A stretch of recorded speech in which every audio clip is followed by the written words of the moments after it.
From New York City, on Thanksgiving Day, this is Juan Manuel Benítez Wants to Know.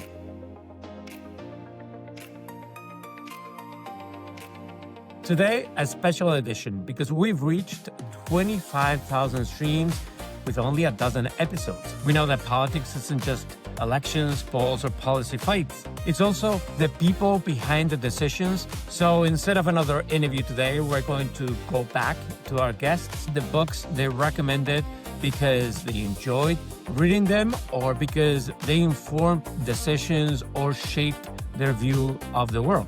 Books on New York City history, climate fiction, hedge funds, poverty, baseball, and collapsing empires. So let's listen from Brad Lander, Kathy Wilde, Mark Levine, Eric Adams, Curtis Liwa, Jessica Ramos, Brian Lear, Grace Rao, Christina Greer, Josh Greenman, Nicole Jelinas, Antonio Delgado, and Ben Smith.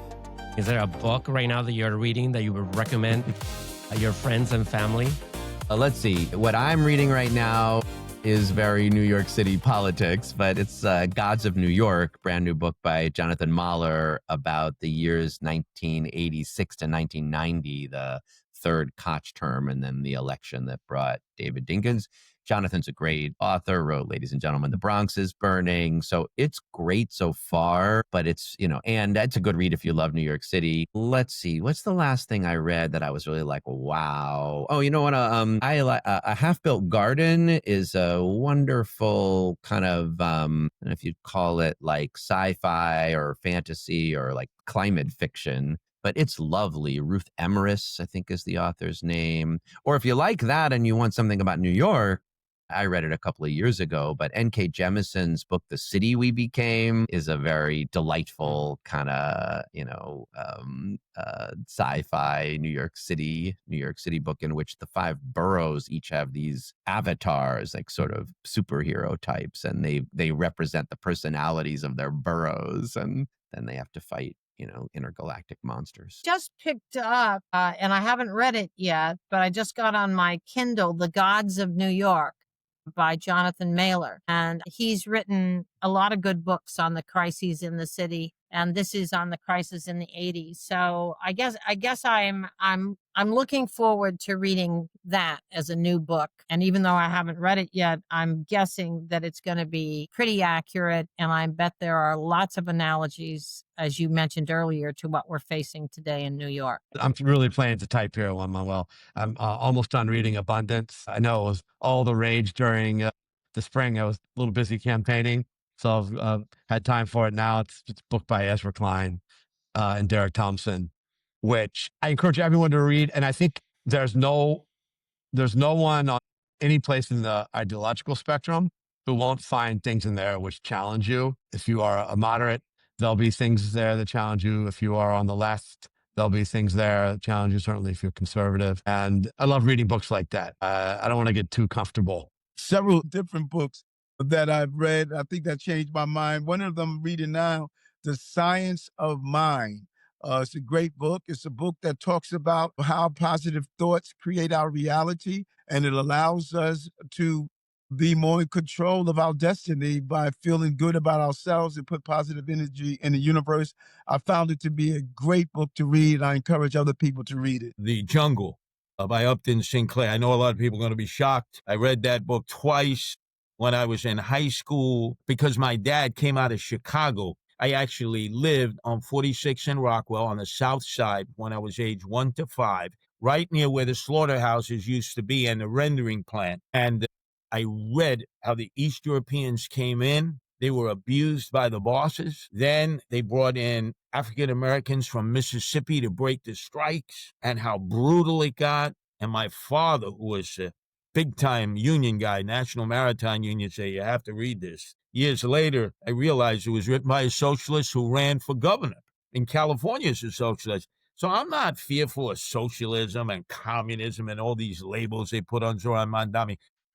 Anybody who knows the history of New York City knows we've had socialists in elected office. We've had communists in city council. We had, trying to remember his name, Mark Antonio, who was the congressman that represented East Harlem when FDR was the president.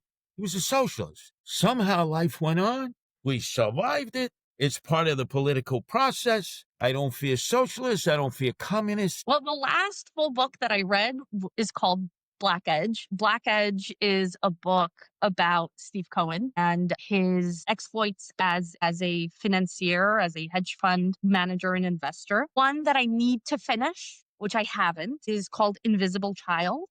And you may recall there was a little girl that Attorney General Letitia James, was really trying to help. Her name is Dasani. She's not a little girl anymore, but the book is about her and talks a lot about poverty, being poor in New York City. I'm really hoping to finish that book by the end of the year. I'm reading the novel The Bee Sting by Paul Murray, which is, it's fun, but it's a novel very steeped in contemporary issues as well. So that's fun. And I've for just pure, escapist fun, I read a lot of baseball websites. So I just read The Gods of New York. Oh my God, everybody's talking about the same book. I just started this morning. It's Go ahead. so good, by Jonathan Mahler. It is, so he's a New York Times Magazine reporter. The book focuses on 4 years in New York City history, modern New York history, 1986 through 1990. And really sort of tells the history of New York during that era by focusing on some larger than life figures who many of whom are still on the stage and dominating the conversation. Donald Trump, Rudy Giuliani, Al Sharpton, Larry Kramer, the AIDS activist, Spike Lee. One of the great things about New York One, where both of us worked for so many years, is I think there's a real effort to sort of contextualize what is happening in the city at a given time with sort of historical precedent. Just finished a book called White Poverty by Reverend Barber. Really powerful book. It's a book that I've had for a while and I kept, meaning to read. It's been on my shelf for a bit. And I finally was able to get through it. And it's a powerful book because it speaks to, the way in which, despite the fact that I think historically we've racialized poverty to look Black, to look brown, the fact of the matter is the vast majority of folks, the majority of people who are poor in America are white, and that number is growing. And I think it's important for us at this time in particular, where we see growing economic inequality, but also communities being scapegoated, whether it's our immigrant community in particular, but other communities as well. We see the assault on Black history in particular too.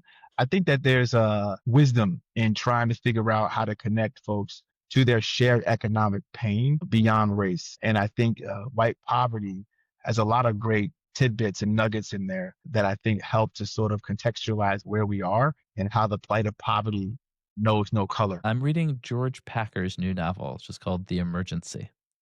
And it's a novel about the collapse of an empire. Why do you like it? It's obviously trying to grapple with the challenges of the United States right now, but through the lens of kind of a metaphorical, fictional place. Okay, so I think we have a real winner. The Gods of New York. We're going to have the author on the podcast in a couple of weeks.